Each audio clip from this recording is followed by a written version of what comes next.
제가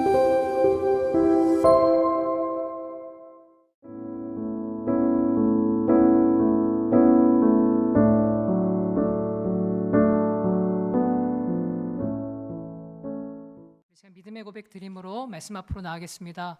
하나님은 나를 사랑하신다. 하나님은 내 인생에 크고 비밀한 계획 가지고 계신다.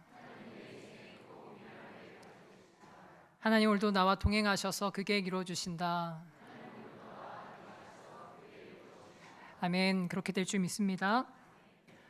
시편은 150개의 시를 모아놓은 성경으로 다윗이라는 가장 유명한 시인에서부터 그의 아들 솔로몬, 그리고 이스라엘의 독보적인 지도자였던 모세의 시까지 수세기에 걸쳐 다양한 저자들이 남겨놓은 기독교 영성의 보고라고 할 수 있습니다.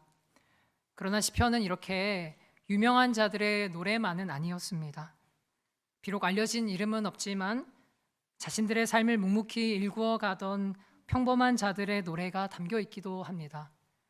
오늘 저희가 살펴보는 시편 84편이 바로 그러한 시편입니다. 성전에서 묵묵히 일하던 고라 자손들의 시이기 때문입니다. 전체 150개의 시편 중에 이 고라 자손의 시는 11개가 저에게 남겨져 있는데 다윗의 시편으로 알려진 게 70개가 넘기에 아마 이 고라 자손의 시는 많은 분량이라고 할 수는 없을 것입니다. 그러나 이들의 시는 분명한 자신들의 색깔을 드러내놓고 있는데 그들이 남긴 시에 대해 이야기하기 전에 먼저 고라 자손에 대해서 이야기하고자 합니다. 그들은 성전에서 일을 맡았던 레위의 후손들이었고 이 고라 자손이 성전의 일을 맡았는데 그 중에서 제법 독특한 일을 맡았습니다. 역대상 9장 19절 하반절을 보면 고라의 자손이 수종드는 일을 맡아 성막 문들을 지켰으니 그들의 조상들도 여호와의 진영을 맡고 출입문을 지켰으며, 이 말씀으로 볼 때 고라 자손은 성전 문지기 역할을 맡고 있었습니다. 그리고 역대기 기자는 그들에 대해 더 설명하길 27절에는 이렇게 이야기합니다. 그들은 하나님의 성전을 맡은 직분이 있으므로 성전 주위에서 밤을 지내며 아침마다 문을 여는 책임이 그들에게 있었더라. 이 말씀에 비추어 볼 때 성전은 그들이 먹고 자며 살던 곳입니다. 다시 말해 성전은 그들의 삶의 터전이었고 그들의 일터였고 그들의 일상이 자리하던 곳입니다. 그러다 보니 이 고라 자손의 11개의 시편에는 공통점이 하나 있는데 그것은 직접적이든 아니면 간접적으로든 반드시 성전을 언급한다라는 것이죠. 특별히 성전이 있던 예루살렘 성전이 있던 시온산에 대해 초점을 맞춥니다. 그래서 오늘 본문 5절과 7절을 보면 시온의 대로 시온이라는 단어가 동일하게 등장하고 있습니다. 그렇다면 그들에게 시온이 어떤 곳이길래 그렇게도 많은 관심을 그들은 시에서 감추지 않는 것일까요? 고라 자손의 또 다른 시로 알려진 시편 41편 1절과 2절을 보면 시온산을 이렇게 설명합니다. 여호와는 위대하시니 우리 하나님의 성 거룩한 산에서 극진히 찬양 받으시리로다. 터가 높고 아름다워 온 세계가 즐거워하며 큰 왕의 성 곧 북방에 있는 시온산이 그러하도다. 시온을 말하길 큰 왕이 거하시는 성이라고 말합니다. 왜냐하면 이곳에 성전이 있기 때문에 그렇습니다. 하나님께서 출애굽하는 백성들을 광야에서 성막을 통해 내가 너희와 함께하고 내가 너희와 교제하마라고 보여주셨고, 이 가나안 땅에 정착한 이후에는 성전을 지으셔서 그곳에 내가 내 이름을 두고 내가 너희와 만나주고 너희와 함께하겠다라는 것을 드러내셨습니다. 그러니 이 고라 자손들이 시온에 관심을 두며 시를 썼던 것은 단지 시온이라는 장소가 어떤 지리적인 효험이 있거나 신비한 곳이 아니라 그들은 사실 하나님을 향한 관심이 있음을 자신에게 시온이라는 단어를 쓰므로 초점을 맞췄던 것입니다. 그래서 그들은 오늘 저희가 살펴보려는 시편 84편에서도 하나님이 계신 성전에 대해 찬양하고 시온을 향해 나아가길 바라고 그 어느 것보다 나는 하나님과 함께 있기를 원합니다라고 고백했던 것입니다. 그런데 주목할 것은 이 문지기로 일상을 보냈던 바로 이곳에서 노래를 한다라는 사실입니다. 그들은 문지기로 성전에서 살아가고 있었고 그들은 하나님의 백성으로 살아가면서 또한 신앙인으로 살아가면서 자신들이 일상에서 발견했던 복을 저희들에게, 후대에게 남겨주고자 기록으로 전달해주고 있는 것이죠. 그래서 오늘 설교는 그들이 노래했던 복을 살펴볼 텐데, 그들이 발견하고 그들이 노래했던 복이 우리의 복은 되지 않는지, 그들이 불렀던 노래가 우리의 노래가 될 수 없는지 주의 말씀을 따라서 한번 살펴보도록 하겠습니다. 첫 번째 살펴볼 복은 사랑과 찬양입니다. 지난달에 저는 결혼 기념일이 있었습니다. 결혼 기념일이니까 함께 저녁 식사를 하고 이제 집에 돌아와서 간단하게 가정 예배를 드리면은 끝이 나는 일정이라서 결혼 기념일에 대한 부담이 크지는 않습니다. 그런데 제법 부담이 되는 게 하나 있는데, 식당도 아니고 선물도 아니고 편지에 대한 부담이 좀 있습니다. 왜냐하면 아내가 유일하게 기대하는 게, 너에게서 선한 게 뭐가 있겠니? 편지를 쓰렴이라는 마음이 있을까 봐 부담이 있는 거죠. 아내에게 적어보낸 편지이기 때문에 어떻게 펜을 들고 한 번에 쓸 수 있습니까? 컴퓨터 앞에 앉아서 초안을 작성해야 됩니다. 초안을 작성하면서 첫 문장과 첫 단어를 하는데 마음에 들질 않습니다. 프로포즈 할 때처럼 내 뼈 중에 뼈요 내 살 중에 살이라 재탕을 해보지만 이미 많이 써먹었고, 그냥 사랑하는 여보, 사랑스러운 여보, 사랑했던 여보 다양하게 적어보다가 결국 아무 수식어도 붙이지 못하고 여보 고마워요 라고 모든 공로를 아내에게 돌리며 제 살 길을 찾는 편지를 시작했습니다. 시인도 이 시를 적으면서 하나님을 향해 어떻게 처음 불러야 될지 고민하지 않았을까요?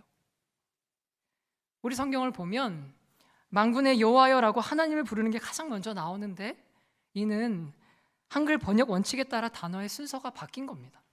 사실은 본문을 보면 가장 먼저 나오는 단어는 뭐냐면 와, 사랑스럽습니다, 이 감탄사가 가장 먼저 나옵니다. 1절과 2절을 보실까요? 만군의 여호와여, 주의 장막이 어찌 그리 사랑스러운지요.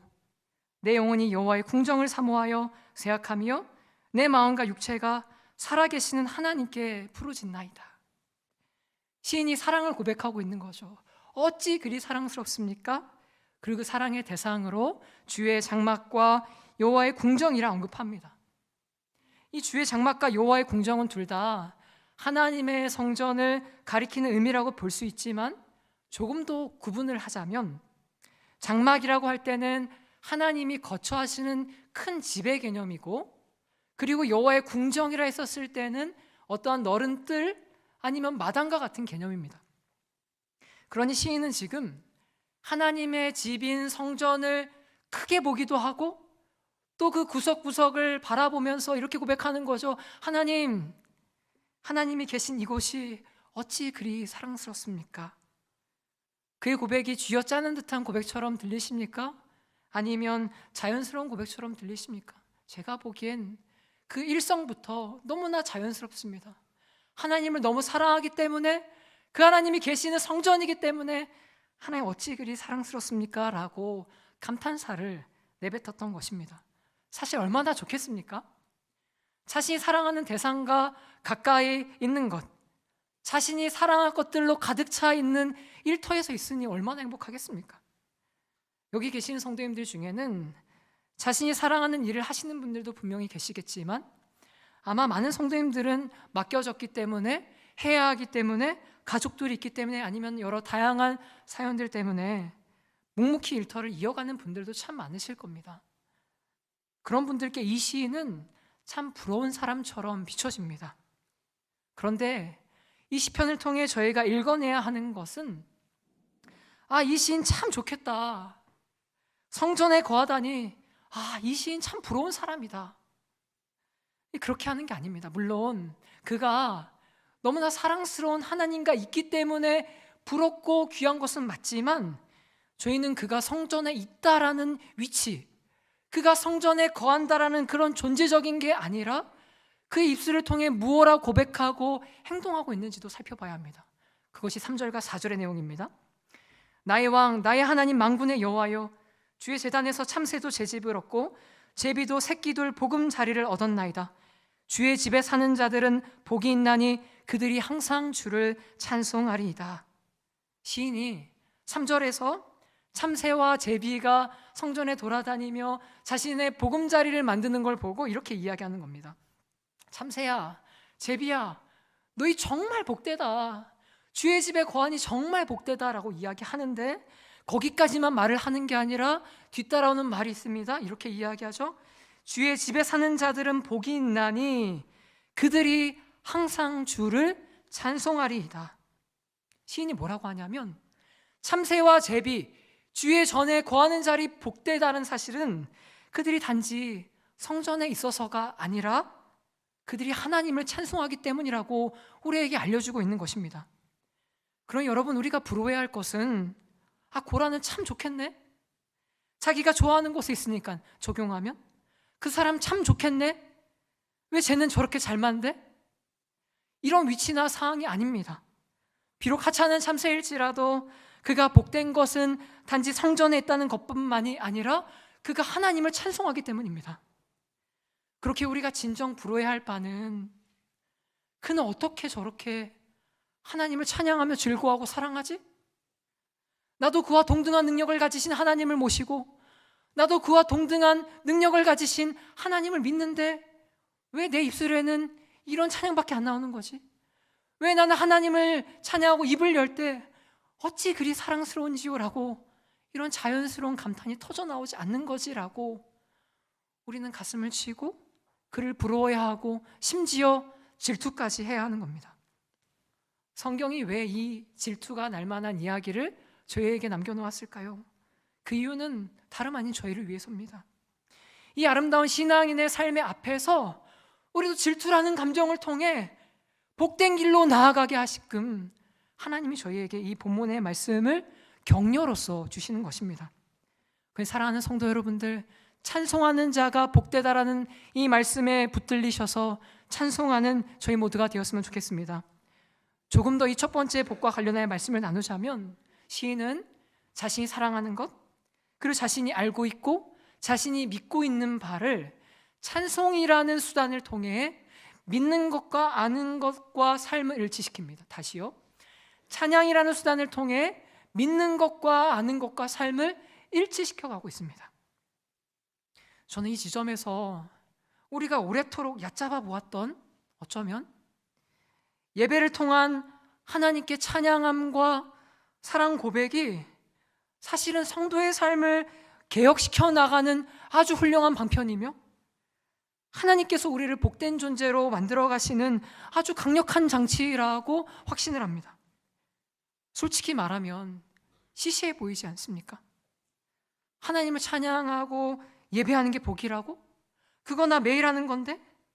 별 볼 일 없어 보이고 평범해 보이는 게 복이라고? 이런 생각이 저희 안에 들지 모릅니다. 그러나 그러한 생각은 그 안에는 저희의 죄된 본성이 자리 잡고 있는 겁니다. 구약 성경 인물 중에 이방인이었던 나아만 장군이라는 사람이 있습니다. 그는 이 아람 군대의 장군으로 아람 왕에게 굉장히 총애를 받던 자입니다. 그런데 성경은 그를 소개하길 그가 유능하고 인정받은 것도 설명하지만 가장 마지막에 뭐라고 이야기하냐면 그는 나병 환자다라고 이야기합니다. 열왕기하 5장 1절 말씀입니다. 아람 왕의 군대의 장관 나아만은 그의 주인 앞에서 크고 존귀한 자니 이는 여호와께서 전에 그에게 아람을 구원하게 하셨음이라. 그는 큰 용사이나 나병 환자더라.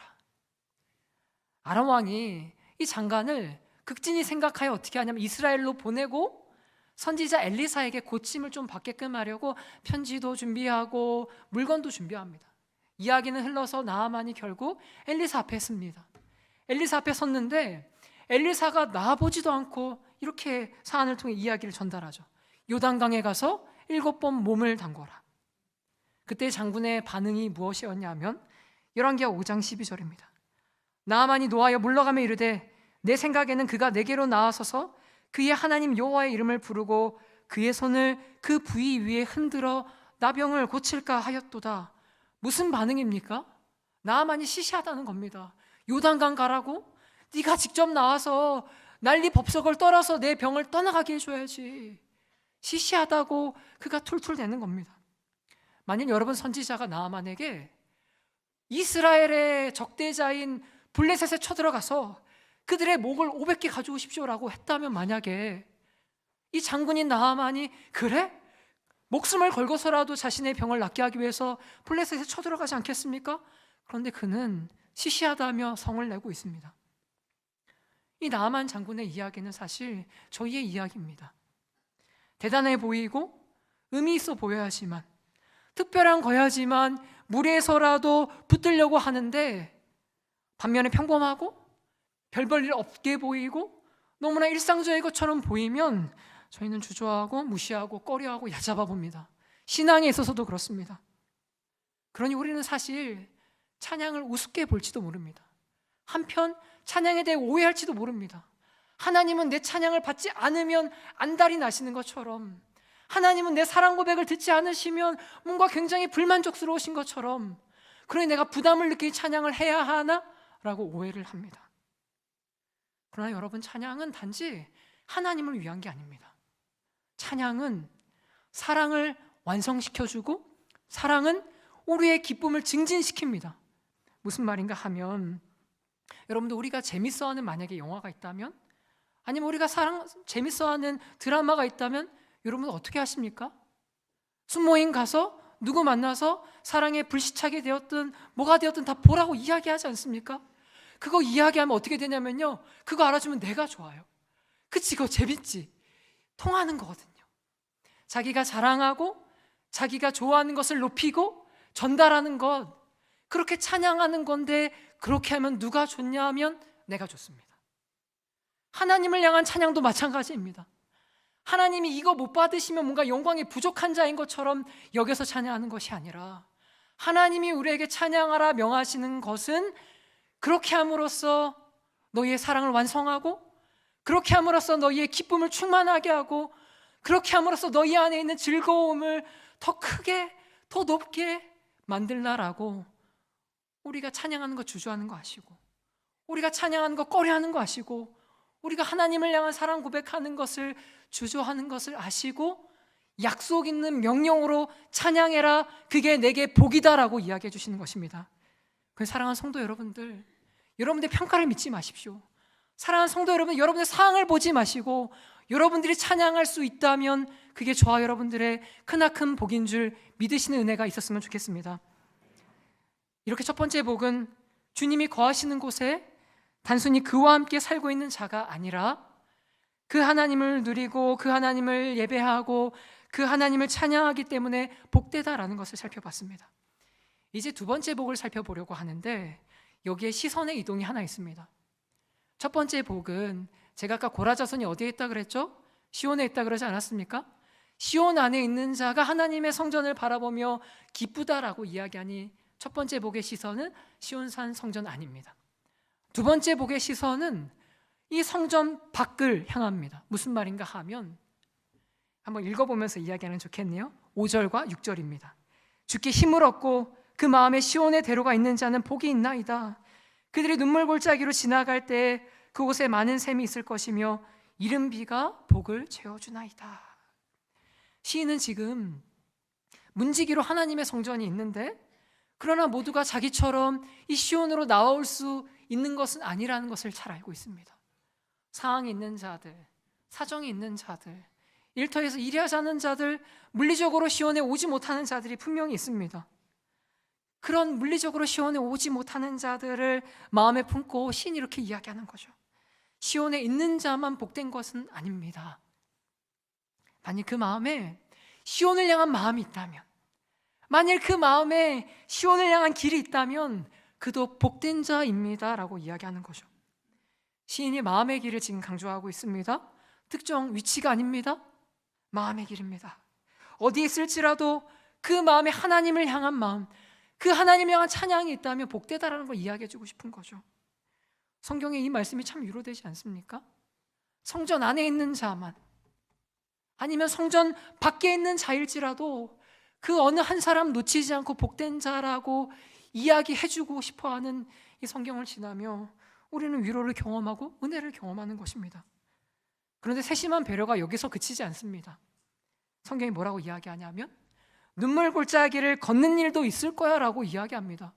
이게 위협이지 왜 위로입니까?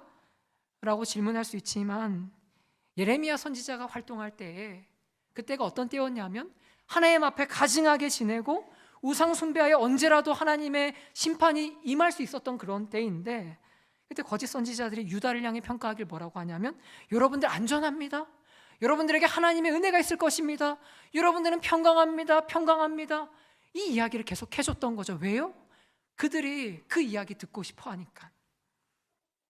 이렇게 거짓이 난무하던 그때 하나님의 말씀이 에레미야 선지자에게 임합니다. 에레미야 6장 14절입니다. 그들이 내 백성의 상처를 가볍게 여기면서 말하기를 평강하다 평강하다 하나 평강이 없도다. 거짓과 속임? 귀에 달콤한 것이 아니라 하나님께서 저희에게 참된 그 사실, 너희는 평강이 없거든? 그 이야기를 해주시는 겁니다. 오늘 이 시편의 표현대로 바꿔보자면 눈물 골짜기를 걸을 일이 있다는 걸 알려주신다는 거죠. 하나님이 저희에게 뭔가 감춰두지 않으십니다. 한 10년 신앙생활 해야지, 그 다음에 이건 몰랐지 하면서 알려주시는 그런 분이 아니라 우리에게 아무것도 감추지 아니하시고 우리 귀에 듣고 싶은 거 들려주시는 게 아니라 하나님이 저희에게 진솔하게 대해주십니다.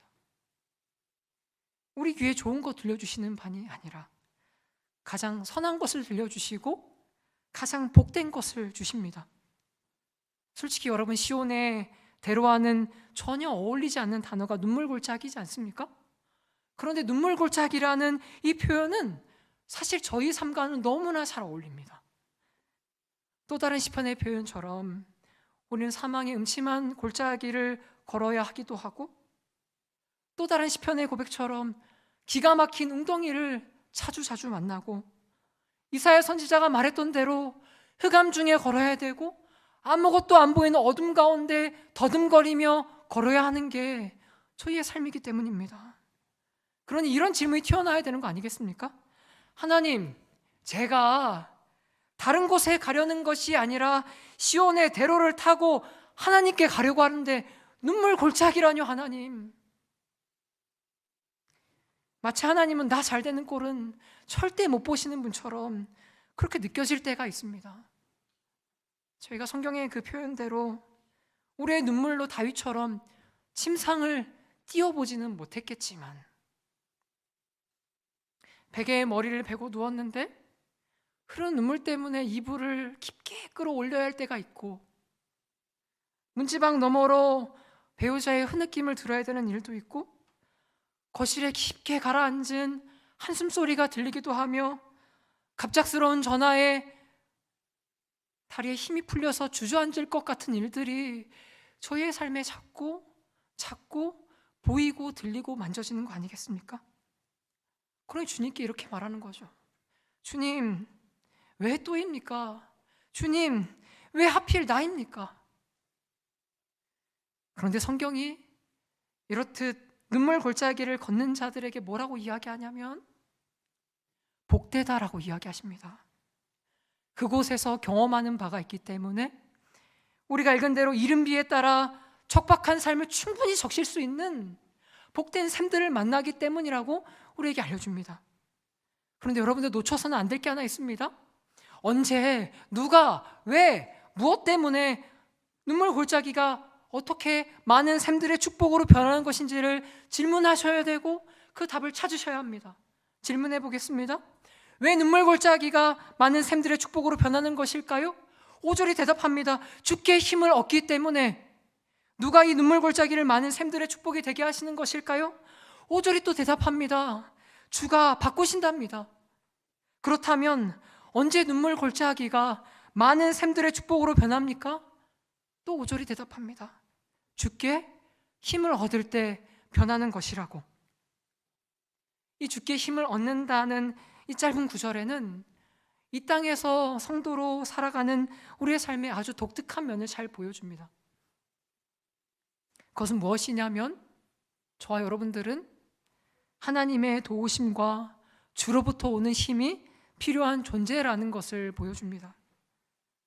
우리는 이때까지 앞에서 두 가지 복을 살펴봤습니다. 찬양하는 것, 그리고 주의 집에 거여 주님께로 부지런히 나아가는 자가 복되다라고 이야기했는데, 사실 저희는 주님 계신 성전을 사모하지 않는 자들입니다. 솔직한 우리는 온 몸과 온 마음을 다해 하나님께 찬양하지 못하는 자들입니다. 오늘마저도 저희가 네 곡의 찬양을 불렀는데 그 찬양 다 부르지 못하지 않았습니까? 저희는 사실 그런 자들입니다. 우리의 게으름과 재성은 시온의 대로를 타고 하나님께 나아가는 자들이 아니라 정반대 방향으로 날마다 세상을 향해 나아가고자 하는 자들이 바로 저희입니다. 비록 우리가 다른 사람 눈에게는 성도로 보일지 모르고, 비록 다른 가족들에게는 우리가 그리스도인으로 보일지 모르지만, 솔직히 우리가 우리 스스로 알거든요. 우리가 자격 없는 자라는 사실을, 우리가 아까 그 복받는 자가 아니라는 사실을 너무나 잘 알거든요. 그런데 이 시편이 자꾸 우리의 본성과는 달리 우리를 위로하기 시작합니다. 위로뿐만이 아니라 자꾸 우리를 주께 힘을 얻은 그대여, 시온으로 나아가는 그대여, 그대가 그렇게 나아가면 그대는 결국 하나님을 만날 것이라고 너무나 놀라운 약속까지도 줍니다. 그것이 7절의 말씀입니다. 7절, 그들은 힘을 얻고 더 얻어 나아가 시온에서 하나님 앞에 각기 나타나리이다. 아까 저희가 5절에서 살펴보지 않았습니까? 이미 주께 힘을 얻었습니다. 그런데 7절에 힘을 또 얻고 또 얻고 나아가야 된다라고 이야기합니다. 왜 반복할까요, 성경이? 성경이 우리에게 이렇게 반복하는 이유는 무엇이냐면, 자꾸 우리가 성도의 삶에 오해하니까 그런 겁니다.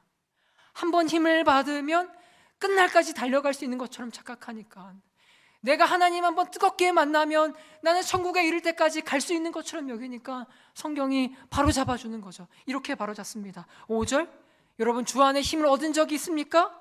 6절, 그런데 눈물 골짜기를 만났다고요? 7절, 그렇다면 힘을 또 얻으셔야 됩니다. 힘을 또 얻고 나아가십시오. 그러면 하나님 앞에 각기 나타나게 될 것입니다. 이렇게 하나님께서 우리로 한 발 한 발 눈물 골짜기를 걷게 하셔서는, 이 길을 걸어보지 않고서는 결코 경험하지 못할 이 땅에서 주께 힘을 구하며 살아가는 성도의 복됨을 알려주시고자 합니다. 그러니 하나님이 우리에게 원하시는 것은 너 찬양해야 복된다? 너 시온의 대로를 향해야 복된다가 아니라, 사실은 그리스도 안에 거하고 주께 힘을 얻어라, 그게 복된 거야 라고 우리에게 요청하시고 알려주시는 것입니다. 그러니 사랑하는 여러분들, 주께 힘을 구하십시오. 그게 저와 여러분들의 큰 복인 줄 믿습니다. 이 시를 지었던 고라 자손들과 그리고 이 시를 불렀을 수많은 구약시대 백성들은 주께 힘을 얻는다고 할 때 이 주님은 아마 여호와 하나님을 생각하면서 불렀을 것입니다. 그런데 저희가 신약의 성도들이라 너무 행복한데, 신약의 성도들인 저희는 그들은 결코 알지도 못하고 그들은 결코 경험해보지 못한 한 가지를 알고 있습니다. 그건 뭐냐면, 십자가의 피 아래서 예수 그리스도의 구속하심을 경험했다라는 그런 사실입니다. 유대인들은 모르죠. 다만 희미하게 바라볼 뿐입니다. 예수님께서 우리에게 영원한 기쁨과 영원한 생명을 주시고자 죽음까지 감수하시려 한 것을 그들은 몰랐습니다. 그리고 그 죽음과 그 생명의 부활에 우리로 참여시키는 것도 그들은 몰랐습니다. 하지만 저희는 압니다. 그러니 시편 84편을 부를 때 그들의 노래와 우리의 노래는 다를 수 있습니다. 우리는 그리스도를 알기 때문에, 그리스도부터 오는 구원의 은혜를 알기 때문에 영 다르게 이 시편 84편을 부를 수 있고, 지금부터는 어떻게 그리스도 그 관점을 가지고 이 시편 84편을 부를 수 있는지를 잠시 살펴보도록 하겠습니다. 시인이 주께 힘을 얻는다, 그 마음에 시온을 향하는 대로가 있다라고 표현했지만, 이는 다 사실 그리스도와 연관된 표현으로 볼 수 있습니다. 이 주께 힘을 얻는다는 문자적인 뜻은 주께로부터 주 안에 있는, 그분 안에 있는 힘을 끌어올린다라는 뜻입니다. 신약 성경도 이렇게 주님 안에 거하는 성도에 대해서 이야기하는데, 갈라디아서 2장 20절 말씀을 우리 온 성도님들이 한번 같이 읽어보도록 하겠습니다. 읽겠습니다. 내가 그리스도와 함께 십자가에 못 박혔나니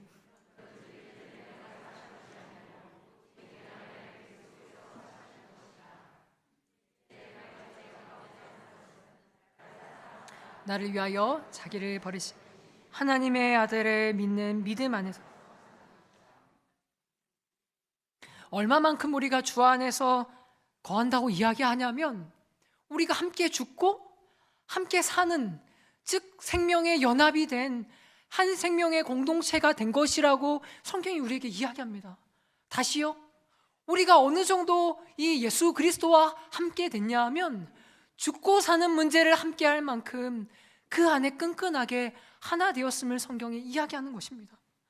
이렇듯 성도 여러분, 저희가 주 안에 있습니다. 우리가 주 안에 살아가는 자들입니다. 그러니 무엇을 할 수 있는 자들이냐면 믿음이라는 두레박을 들고서는 우리 안에 생수의 강이 흘러넘치는 그리스도로부터 온갖 생명과 힘과 부와 지혜와 능력과 이 모든 것들을 길러 올릴 수 있는 자들이 바로 저희라는 사실입니다. 희미하게나마 이 사실을 내다보았던 시인도 그렇게 알았기 때문에 우리에게 오늘 시편을 통해 이야기하는 겁니다. 주께 힘을 얻으십시오. 다른 것 말고 주 안에 거하여서 주로부터 힘을 길러내십시오. 그게 당신에게 복된 것입니다. 그 고라자손이 저희에게 이야기하고 성령이 오늘 시편 84편을 통해 저와 여러분들께 이야기하는 겁니다. 주께 힘을 구하면, 비록 힘이 많이 없다 할지라도 주께 힘을 구할 수 있다면 우리가 복된 자라는 사실을 잊지 마시기 바랍니다. 그러니 사랑하는 성도 여러분들, 눈물 골짜기를 지나는 날 여러분들과 저는 누구를 찾아야겠습니까?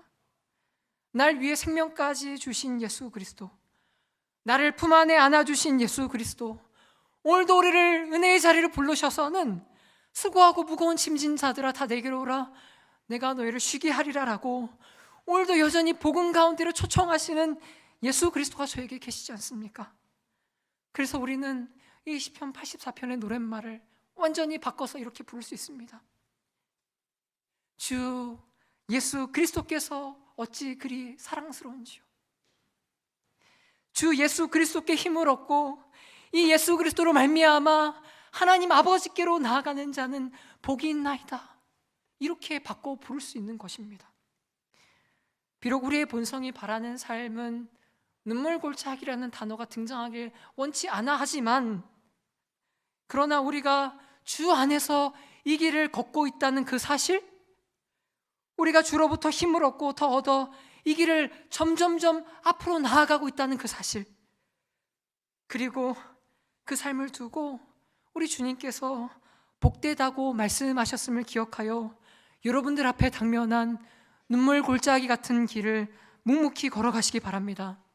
하나님께서 우리가 눈물 골짜기를 지나가는 삶을 살며 주께 힘을 계속 구하고 주님의 이름을 찬양하고 주 안에 거하고자 할 때, 비록 우리의 삶은 우리가 볼 때 밝은 빛은 아닐지 모르지만 하나님께서는 가장 빛으로 여겨주시고 우리의 삶을 통해 영광을 받아주실 것입니다. 마지막 세 번째 복은 12절에 나와 있습니다. 만군의 여호와여, 주께 의지하는 자는 복이 있나이다. 이 시인이 이제 시를 마무리하면서 결국 주님을 붙잡고 주를 의지하고 그로부터 힘을 얻고 눈물 골짜기를 걸을지라도 힘 주시고 더 주시는 하나님과 동행하며 함께 거하는 삶이 복되다라고 정리를 하고 있는 겁니다. 그리고 실제로 이제 자신의 경험담과 어떤 하나의 자기의 약속과 같은 것을 이야기하는데, 자신이 얼마나 하나님을 복되게 진정으로 여기는지, 자기가 그 하나님 앞에 어떠한 셈법을 하고 있는지를 우리에게 소개를 합니다. 우리 10절 말씀인데 한번 같이 보도록 하겠습니다. 주의 궁정에서의 한날이 다른 곳에서의 첫날보다 나은즉 악인의 장막에 사는 것보다 내 하나님의 성전 문지기로 있는 것이 좋사오니. 아멘. 그가 무엇이라 고백하냐면 이렇게 고백하지 않습니다. 주님, 주의 집에서의 1년이 다른 곳의 첫날보다, 주의 집에서의 한 달이, 주의 집에서의 일주일이 다른 곳에서의 첫날보다 낫다고 하는 것이 아니라 주의 집에서의 단 한 날이 다른 어떤 곳에 거하는 날보다 복되고 귀하다라고 고백합니다. 왜 이렇게 이야기하냐면 아무리 작은 것일지라도, 아무리 가치 없는 것처럼 보일지라도 그것이 하나님과 연관되어 있고 그것이 하나님을 위한 것이고 하나님과 관계하는 것이라면 우리가 이 땅에서 누릴 수 있는 그 어떤 것보다, 우리가 이 땅에서 자랑할 수 있는 그 어떤 많은 것보다도 귀한 것임을 자기가 고백하고 싶어서, 알려주고 싶어서, 하나님께 그렇게 드러내주고 싶어서 나는 한날이 첫날보다 낫다라고 굳이 이야기를 하는 것입니다. 그도 이런 고백을 알았던 거 아닐까요? 하나님의 어리석음이 사람의 지혜보다 뛰어납니다. 하나님의 약하심이 사람의 능력보다 뛰어나십니다. 그걸 알았던 시인과 그 내용을 아는 저희들도 택해하는 거죠. 하나님과의 하루, 하나님이 계신 곳에서의 하루, 하나님을 찬양할 수 있는 그 하루. 그렇다면 우리도 복된 자라는 사실입니다. 특별히 우리는 이 하루와 첫날의 비교 속에서 각각 적용할 수 있는 것들이 아마 다 다를 것입니다. 가족과 직장, 첫날에 들어갈 것들, 경력, 재산, 결혼, 건강, 미용, 여행, 노후, 안정. 여러분들이라면 이것들을 하나님과 비교하면서 우리도 시인과 같이 하나님 이런 것들 다 말고 저는 하나님과의 하루가 좋습니다라고 고백하실 수 있겠습니까? 괜찮습니다. 1, 2부 다 고백 못했습니다. 솔직한 대답은 자신이 없다라는 겁니다. 한편으로 이렇게 급진적으로 보이는 고백 앞에 부담감과 거부감이 느껴지기도 합니다. 이건 내가 할 수 있는 고백이 아닌데? 기독교가 이렇게 무서운 거야? 나는 이렇게 하나님을 사랑하지 않는데? 나는 아직 이 정도의 성도는 아니야 라고 판단하는 게 우리의 속마음이라는 거죠. 그러나 여러분들, 오늘 저희가 살펴보고 있는 이 말씀이 시편 안에 적혀 있는 걸로 기뻐하셨으면 좋겠습니다. 시편이 무엇입니까? 이 땅을 살아가는 성도가 소원을 담아 저 하늘에 계시는 하나님께 올리는 기도이자 찬양이지만 동시에 저 하늘에 계신 하나님께서 이 땅에서 올리는 기도와 찬양과 소원을 듣고 내가 기도의 응답으로 이 말씀을 주노라고 주신 게 시편이기 때문에 그렇습니다. 다시요, 이 시편은 단지 우리의 소원만 담겨 있는 게 아니고, 이 시편은 단지 우리의 바람만 담겨 있는 게 아니고, 그렇게 해주마라고 약속하시는 하나님의 말씀이라는 사실입니다. 그러니 성도 여러분들, 주의 성전의 아름다움을 찬양하고 그리스도로부터 힘을 구하며 주의 궁전에서 하루를 그 어떤 위치의 수많은 날보다 귀하게 여기라는 오늘 성경의 이 말씀은 나는 못해, 나는 그 정도는 아니야 라고 하는 우리에게 자조적인 고백을 하는 우리를 향해 아니야, 너는 그 노래 부를 수 있고 너도 그러한 삶을 살 수 있다라는 하나님의 약속임을 기억하시기 바랍니다. 그러니 사랑하는 성도 여러분들, 여러분들이 예수 그리스도를 믿으시지 않으십니까? 아니면 아직 예수 그리스도를 믿지 못하는 분 계십니까?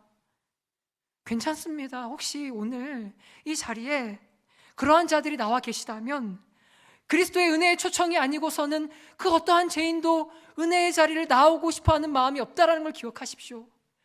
여러분들이 은혜의 자리에 나온 것은 그 은혜가 풍성하신 하나님의 초청이기 때문에 그렇습니다. 구주께서 오늘 그러한 여러분들을 부르십니다. 너도 복된 자로구나. 너가 오늘 이 말씀을 들었으니 내가 이 시인과 같이 노래하는 삶을 살게 해주마. 이제는 내 힘 말고 내가 힘을 줄 테니, 내가 도와줄 테니 너 나와 함께 이 길을 걷지 않겠니? 라고 초청하시는 겁니다. 그러니 이 주를 여러분들의 구주로 모시고 싶다면 간단합니다. 여러분 고백하시면 됩니다. 하나님, 나의 구주가 되어주시고 나도 복된 자 되기 사모합니다. 나의 연약함을 도와주시옵소서. 그리고 예수 그리스도를 주로 고백하는 성도 여러분들, 우린 이미 복된 자들입니다. 누가 뭐라 해도, 설령 내가 내 자신의 삶을 어떻게 판단한다 할지라도 우리는 주의 집에 살며 그리스도 안에 거하며 이미 주를 모시는 성전이 되어서는 주님을 찬양하는 인생들이기 때문에 우리는 복된 자들입니다. 우리 앞길에 비록 눈물 뿌릴 일들이 많이 예약되어 있고 마치 눈에 보인다 할지라도 우리 믿음의 선배들의 자취를 따라 복된 길인 줄 아시고 묵묵히 걸어갈 힘을 주로부터 얻는 자들이 바로 복된 자, 바로 저희입니다. 여러분들, 다윗이 전쟁터를 뛰어나가면서 눈물 골짜기 같은 전쟁터를 뛰어나갔으면서 고백했던 바가 있지 않습니까? 그 복받았던 다윗이 사무엘하 22장 30절에 이렇게 고백합니다. 내가 주를 의뢰하고 적진으로 달리며 하나님을 의지하며 성벽을 뛰어넘나이다. 죽음이 빤히 자기를 기다리는 걸 알았던 바울이 하나님을 의지하다 보니 사도행전 20장에 이렇게 고백합니다. 오직 성령이 각성해서 내게 증언하여 결박과 환난이 나를 기다린다 하시나 내가 달려갈 길과 주 예수께 받은 사명 곧 하나님의 은혜의 복음을 증거하는 일을 마치려 하면은 나의 생명조차 조금도 귀한 것으로 여기지 아니하노라. 다윗과 이 바울이 어찌 이런 비장한 삶으로 살아갈 수 있었겠습니까? 우리는 어떻게 그들처럼 살아갈 수 있겠습니까? 어떻게 적진을 향해 달리며, 어떻게 눈물 골짜기를 향해 묵묵히 걸어가며, 어떻게 이 시인처럼 어찌 그리 사랑스럽습니까? 라고 찬양하고 고백할 수 있겠습니까? 자신 없죠. 하지만 우리도 부를 수 있는 노래는, 우리도 부를 수 있는 이유는 아까 우리가 갈라디아 2장 20절에 살펴본 거기에 정답이 나와 있습니다. 내가 그리스도와 함께 십자가에 못 박혔기 때문에. 그런즉 이제 내가 사는 것이 아니요 오직 내 안에 그리스도께서 사시는 것이라. 이제 내가 하나님의 아들을 믿는 믿음 안에서 사는 것이라. 그들 안에 그리스도가 계셔서 그들이 그 아름다운 노래를 불렀다 하면 저희 안에도 그리스도가 계시지 않습니까? 우리가 그리스도 안에 거하지 않습니까? 그렇다면 우리도 그 노래를 부를 수 있다는 것입니다. 그 고라자손이 불렀던 그 찬양을, 이 다윗과 바울이 고백했던 그 바를 저와 여러분들도 할 수 있다는 것, 우리가 그리스도 안에 있다는 사실을 기억하시기 바랍니다. 말씀을 정리하겠습니다. 설교를 시작하면서 우리도 고라와 같이 이런 아름다운 노래를 부를 수 있는지 살펴보자고 말씀드렸습니다. 우리 스스로를 살피면 하나님을 사모하지도 찬양하지도 않는 우리의 모습이 자꾸 보이고, 눈물 골짜기도 너무 크게 보이고, 그리고 우리의 삶의 모습을 보면 다윗과 같이 빼어난 신앙인도 아닌 게 너무나 많이 보입니다. 그러나 우리가 눈을 돌려서 약속의 말씀을 보면 우리도 주께 힘을 얻어 이 찬양을 부를 수 있을 것 같지 않습니까? 역사 속에서 큰 주목을 끌지 못했던 고라의 자손들이었지만 하나님께서 그들을 주목하셨고 그들의 고백을 기뻐 받으셨고, 오늘 저와 여러분들에게도 그들의 입술을 통해 너희도 복된 자라는 사실을 알리고 계십니다. 그렇기에 복받은 성도 여러분들, 오늘 이 복된 말씀에 여러분들의 믿음의 닷을 내려보십시오. 나를 복되다 하시는 하나님의 말씀, 나는 복되지 않아라는 우리의 판단이 아니라 하나님의 복된 말씀에 여러분들의 소망의 닷을 내리셔서 이 닷으로 말미암아 우리의 인생이 결코 흔들리게 되지 아니할 것입니다. 우리 그 하나님을 찬양하는 복된 인생들 되기를 주님의 이름으로 부탁을 드립니다. 우리 시간 말씀의 메시지를 생각하며 함께 찬양하려고 합니다. 목마른 사슴 시냇물을 찾아라는 찬양입니다. 이 찬양도 고라자손이 지은 시였습니다. 이 고라자손들 정말로 하나님을 갈급해하지 않습니까? 우리도 오늘도 그런 마음을 주시기를, 그런 복을 부어주시길, 하나님이 있으면 나도 복된 자라는 사실을 우리가 기억하면서 하나님 너무 감사합니다, 이 찬양의 고백으로 우리의 마음을 올려드렸으면 좋겠습니다.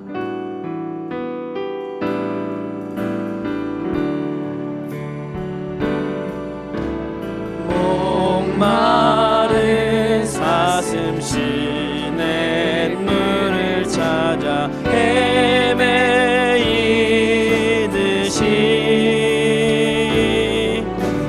내 영혼 주를 찾기에 갈급하나. 우리 2절로 고백합니다. 금보다 귀한 나의 주님, 금보다 귀한 나의